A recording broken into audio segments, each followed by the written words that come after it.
जय हिंद दोस्तों, आज की इस वीडियो में स्वागत है। इस वीडियो में हम लोग पढ़ेंगे एटम के बारे में और इलेक्ट्रॉन, प्रोटॉन, न्यूट्रॉन क्या होता है। चलिए हम लोग समझते हैं एटम क्या होता है। ये एक लोहे का रॉड है। इसको इतना तोड़िए कि अब टूटे ही ना। मतलब इसको इतना तोड़ दीजिए कि तोड़ते तोड़ते एक ऐसा समय आ जाए कि अब ये लोहे का जो रॉड है ये टूट ही ना पाए। उस समय को, उस जो पीस होगा, उस टाइम पे जो इसका टुकड़ा होगा, उस टुकड़े को हम लोग एटम बोलेंगे। वो टुकड़ा इतना छोटा हो चुका होगा कि उसे आप नंगी आंखों से देख नहीं सकते, यहाँ तक कि आप माइक्रोस्कोप से भी नहीं देख सकते। वो इतना छोटा हो जाएगा। और एटम किसी भी चीज़ का हो सकता है, नाखून का भी हो सकता है, बालों का भी हो सकता है। अपने नाखून को इतना तोड़ दीजिए कि एक ऐसा समय आ जाए जब नाखून का जो टुकड़ा है वो अब टूट ही ना सके। उस फेज में, उस पार्ट को हम लोग एटम बोलेंगे। और वह टुकड़ा बहुत छोटा होगा, यहाँ तक कि आप लोग उसे माइक्रोस्कोप से भी नहीं देख सकते। तो उस टुकड़े को हम लोग एटम बोलेंगे। एटम समझ में आ गया, दुनिया का सबसे छोटा चीज़। एटम को हिंदी में परमाणु बोलते हैं। पर मतलब मैक्सिमम, सबसे ज़्यादा। माणु मतलब छोटा, सबसे छोटा, मतलब इससे छोटा कोई चीज़ हो ही नहीं सकता। उसको हम लोग एटम बोलते हैं, यानी परमाणु बोलते हैं। इंग्लिश में एटम बोलते हैं, हिंदी में परमाणु बोलते हैं। तो एटम क्या होता है, परमाणु क्या होता है, आपको समझ में आ गया। अब चलिए हम लोग एटम के स्ट्रक्चर को समझते हैं। ये है एटम। एटम दुनिया का सबसे छोटा पीस, सबसे छोटा चीज़। जो बोलना है बोलिए, परमाणु। ये हो गया एटम। जैसे सूर्य का चक्कर पृथ्वी लगाती है ना, जैसे सूर्य का चक्कर पृथ्वी लगाती है, मंगल लगाता है, बृहस्पति लगाता है, वैसे ही एटम का चक्कर इलेक्ट्रॉन्स लगाते हैं। इलेक्ट्रॉन एक पार्टिकल होता है। जैसे सूर्य का चक्कर पृथ्वी लगाता है, वैसे ही इलेक्ट्रॉन जो होते हैं वो एटम का चक्कर लगाते हैं। अब जो है, ये जो आप सर्कल देख रहे हैं, ये रियल में सब कुछ सर्कल है नहीं। जैसे आप पढ़ते होंगे सोलर सिस्टम, तो पृथ्वी दिखाएगा और ये साइड और उसको सर्कल से घेर देगा। ऐसे रियल में ऐसा कोई सर्कल होता नहीं है। वो इसलिए बनाया जाता है ताकि आपको समझाया जा सके कि कैसे पृथ्वी चक्कर लगाता है। वैसे ही ये जो पाथ देख रहे हैं, ये जो सर्कल देख रहे हैं एक, वो इसलिए बनाया गया है ताकि आपको समझाया जा सके कि जो इलेक्ट्रॉन है वो कैसे चक्कर लगाता है। अलग अलग एटम में, एटम तो किसी भी चीज़ का हो सकता है, लोहे का भी हो सकता है, बाल का भी हो सकता है, और कॉपर का भी हो सकता है, किसी भी चीज़ का एटम हो सकता है। तो अलग अलग चीज़ के एटम में अलग अलग इलेक्ट्रॉन होते हैं। जैसे इसमें एक इलेक्ट्रॉन है, ये हाइड्रोजन गैस का एटम है। किसका एटम है? हाइड्रोजन गैस का एटम है। और ये एक एटम है जिसमें 3 इलेक्ट्रॉन्स हैं। 1 2 3 इलेक्ट्रॉन्स हैं। तो ये है लिथियम का एटम। लिथियम के एटम में 3 इलेक्ट्रॉन्स होते हैं। तो अलग अलग एटम में अलग अलग इलेक्ट्रॉन, अलग अलग नंबर में इलेक्ट्रॉन्स होते हैं। तो मैं जो अभी आपको बात बता रहा हूँ, ये सब एटम, इलेक्ट्रॉन वाली, ये तो मैं आपको एक साथ बता रहा हूँ।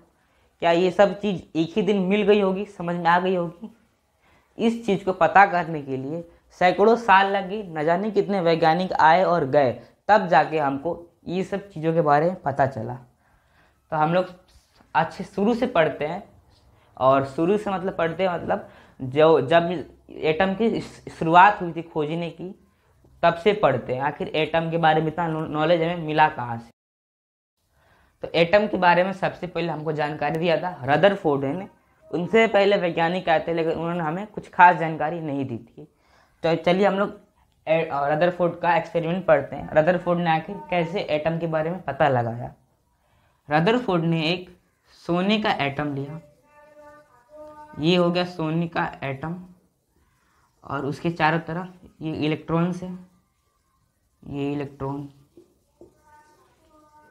तो उन्होंने क्या किया, गामा रे छोड़ा। गामा एक ऐसा किरण है, ऐसा रे है जिसके अंदर पेनिट्रेशन की क्षमता बहुत ज़्यादा है, यानी भेदनी की क्षमता, छेदनी की क्षमता सबसे अधिक गामा रे में है। रदरफोर्ड ने गामा रे छोड़ा ऐसे। तो जो गामा रेस थी वो एटम को जो 90% गामा रेज थी वो एटम को चीर के चली गई, फाड़ के चली गई, छेद के चली गई। तो रदरफोर्ड ने बोला जब 90% रेज फाड़ के चली गई एटम को, सोने के एटम को, तो इसका मतलब ये है कि जो एटम है वो खोखला है, मतलब एटम को जो ज़्यादातर भाग है वो खोखला है। और क्या हुआ, और जो 9% किरणें थी वो डाइवर्ट हो गई मतलब वो भटक गई। एटम के बीच में, सेंटर में कोई तो ऐसा चीज़ है जो इन लाइन को लात मार के भगा दे रहा है, डाइवर्ट कर दे रहा है। ये जो गामा रे है वो है पॉजिटिव, प्लस है। तो आप बताइए इसके सेंटर में आखिर कौन सा चीज़ था जिसने इस गामा रे को डाइवर्ट कर दिया, यानी लात मार के भगा दिया इधर। आप बताइए, कमेंट करके बताइएगा क्या है, कौन सा चार्ज है, इधर प्लस है या माइनस है। देखिए ये जो गामा रे है वो पॉजिटिव है, अगर यहाँ पे नेगेटिव होता, माइनस होता, तो ये इसको खींच लेता ना, पास बुला लेता ना, धक्का मार के भगाता क्यों। तो रदरफोर्ड ने बोला कि एटम का जो बीच का हिस्सा है, एटम के बीच के हिस्से को नाभिक बोलते हैं, न्यूक्लियस बोलते हैं, वो क्या है, ठोस है, कठोर है, हार्ड है, उसके अंदर कुछ है। और जो भी चीज़ है वो क्या है, पॉजिटिव है, प्लस है।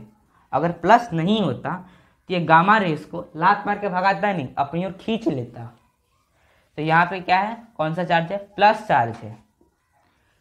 तो रदरफोर्ड ने क्या बोला कि 90% किरणें डाइवर्ट हो गए। तो उन्होंने बोला कि ज़्यादातर जो हिस्सा खोखला है, करीब 9% जो किरणें थी वो डाइवर्ट होकर चली गई। तो यहाँ पे क्या है, एक पॉजिटिव चार्ज वाला ऑब्जेक्ट है, चीज़ है। फिर रदरफोर्ड ने क्या किया, एक रे सीधे इसके ऊपर ही छोड़ा, तो वो जो रे था वो डायरेक्ट वापस आ गया। इससे रदरफोर्ड कॉन्फिडेंस के साथ, और उनको पूरा भरोसा हो गया कोई तो चीज़ है बीच में जो प्लस है और बहुत कठोर है। रदरफोर्ड ने इसके बारे में रिसर्च नहीं की ये कौन सी चीज़ है, वो रिसर्च बंद करके चले गए। उन्होंने सिर्फ हमें इतना ही बोला था कि एटम का ज़्यादातर हिस्सा खोखला है, बीच में कोई चीज़ है जो पॉजिटिव है। उसके बाद से एक और वैज्ञानिक है गोल्डस्टीन नाम के, उन्होंने रिसर्च किया ये जो एटम का बीच का हिस्सा नाभिक, इसको खोदना चालू किया, इसके अंदर क्या है वो जानने की कोशिश की। तो ये जो गोल्डस्टीन को मैं गोल्ड लिख देता हूँ, स्टीन को एस लिख देता हूँ। गोल्डस्टीन नाम के जो वैज्ञानिक थे वो इस एटम के टुकड़े को खखोरना चालू किया, मतलब खोदना, उसके अंदर क्या है जानना चालू किए। तो उनको एक चीज़ मिला, ऑब्जेक्ट मिला, उसका जो चार्ज था वो प्लस था। तो इन्होंने बोला कि रदरफोर्ड ने बोला था कोई ऐसा ऑब्जेक्ट है एटम के अंदर जो पॉजिटिव है। तो वो वही ऑब्जेक्ट है जो रदरफोर्ड ने बोला था पॉजिटिव है, वो गोल्डस्टीन को मिल गया। वो ऑब्जेक्ट क्या था, प्रोटॉन था। प्रोटॉन जो होता है पॉजिटिव होता है। इसके बारे में बताया था रदरफोर्ड ने कि कोई ऑब्जेक्ट है वो पॉजिटिव है, लेकिन ऑब्जेक्ट क्या है उन्होंने नहीं बताया था। उस ऑब्जेक्ट के बारे में पता लगाया था गोल्डस्टीन ने। गोल्डस्टीन इतना ही रिसर्च किए और ये भी चले गए। इसके बाद दूसरे वैज्ञानिक है चैंडविक नाम के, उन्होंने इस नाभिक न्यूक्लियस में और रिसर्च किया और उनको भी कुछ मिल गया। उनको मिला न्यूट्रॉन। न्यूट्रॉन के अंदर कोई भी चार्ज नहीं होता। उन्होंने न्यूट्रॉन का खोज किया और खोज करके चले गए। फिर इसके बाद एक और वैज्ञानिक है जे थॉमसन नाम के, जे थॉमसन। वो क्या किया, वो इस न्यूक्लियस यानी जो एटम का बीच का हिस्सा है वहाँ पे नहीं रिसर्च की, उन्होंने साइड में रिसर्च किया, किनारे पे इधर। उनको क्या मिल गया, इलेक्ट्रॉन्स मिल गया। जो मैं बता रहा था आपको इलेक्ट्रॉन शुरुआत में कि इलेक्ट्रॉन चक्कर लगाते हैं, जैसे पृथ्वी सूर्य का चक्कर लगाता है, वही इलेक्ट्रॉन जे थॉमसन को मिल गया। तो प्रोटॉन की खोज गोल्डस्टीन ने किया, न्यूट्रॉन की खोज चैंडविक ने किया, इलेक्ट्रॉन की खोज जे थॉमसन ने किया। लेकिन प्रोटॉन के बारे में बताया था सबसे पहले रदरफोर्ड ने कि कोई ऐसा ऑब्जेक्ट है, चीज़ है जो एटम के बीच में है और वो पॉजिटिव है, लेकिन उसके बारे में पता नहीं लगाया तो ऑब्जेक्ट क्या है, उसके बारे में पता लगा था गोल्डस्टीन ने। ये एक परमाणु का स्ट्रक्चर है, एटम का स्ट्रक्चर है। आप जो सेंटर में देख रहे हैं यहाँ पे प्रोटॉन और न्यूट्रॉन रहते हैं। प्रोटॉन और न्यूट्रॉन दोनों का आपस में जोड़ दीजिएगा तो न्यूक्लियस बनेगा। न्यूक्लियस को हिंदी में नाभिक बोलते हैं। साइड साइड से नाभिक का चक्कर इलेक्ट्रॉन्स लगाते हैं। प्रोटॉन प्लस न्यूट्रॉन न्यूक्लियस होता है और जो न्यूक्लियस है उसका चक्कर इलेक्ट्रॉन्स लगाते हैं। इन सबको आपस में जोड़ दीजिएगा, परमाणु यानी एटम बनता है। तो आपको पता चल गया कि एटम क्या होता है, कैसा होता है, उसके अंदर क्या होता है। अब एक और चीज़ जान लीजिए, पहले मैं इरेज कर लेता हूँ, उसके बाद से बताता हूँ।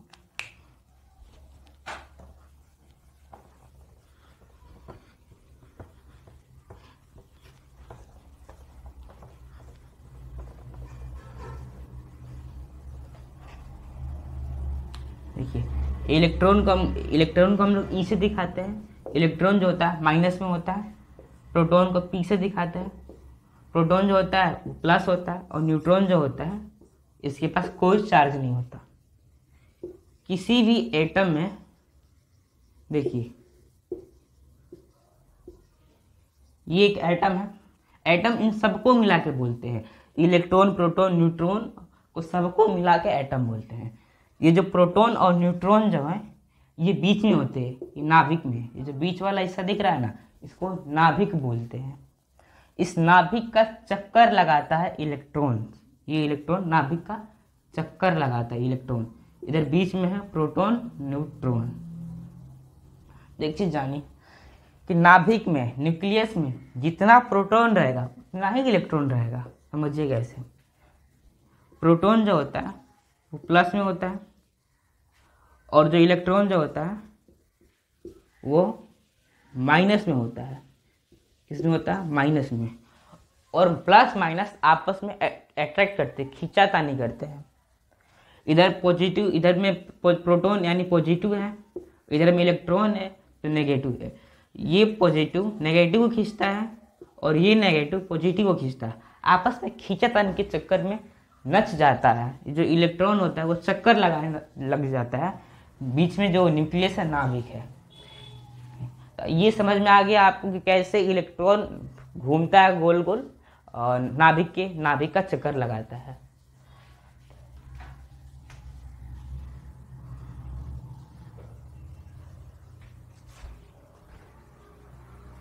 मैंने आपको एटम समझा दिया, इलेक्ट्रॉन प्रोटॉन न्यूट्रॉन का होता है क्या होता है समझा दी। अब आप एक चीज़ याद रखिए, जब भी आपके सामने एटम का नाम लिया जाए आपके दिमाग में ये फिगर बनना चाहिए। एक बीच में गोल सा एटम हो, उसके चारों ओर इलेक्ट्रॉन्स जो हो चक्कर लगाते हो ऐसे। ये इलेक्ट्रॉन्स हैं, चक्कर लगा रहे हैं एटम का। इधर बीच में प्रोटॉन रहेगा और न्यूट्रॉन और साइड साइड से इलेक्ट्रॉन्स है। ये इमेज आपके दिमाग में बननी चाहिए।